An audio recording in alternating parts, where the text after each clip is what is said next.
Сәлем, достар! Хей, сен бірдеңені байқамай жүрген сияқтысың. Егерде өмірің 15 секундтық сторис сияқты тез өтіп жатса, онда мына видеоны соңына дейін қара. Мен қазір керемет жаттығуды айтатын боламын. Сіздерге қазір өте қызықты бір нәрсе айтамын, бірақ та көңілдеріңді түсірмеңдер. Окей. Ендеше құлақтарың менде, көздерің телефонда, киімдерің үстеріңде болсын. Кеттік. Біз барлығымыз өлеміз.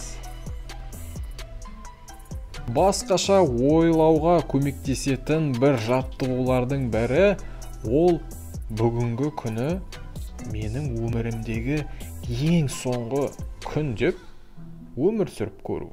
Егерде күніңізді дәл солай бастасаңыз, сізге келетін өте маңызды сұрақтардың бірі ол, егерде бүгінгі күн менің өмірімдегі ең соңғы күн болса, мен не істер едім?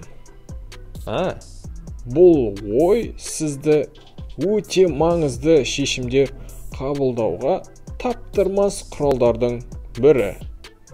Өйткені сіздің мақтанышыңыздың, басқа біреулердің сізден күткен ожиданиясы, басқалардың ойлары өлімнің қасында түкте болмай қалады.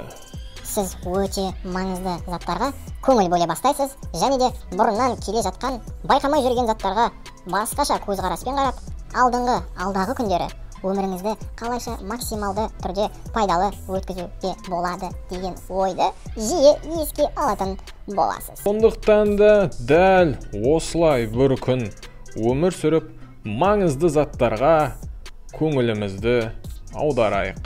Сол кезде жүрегіңіз бен интуицияңызды тыңдаңыз. Көріскенше, чао.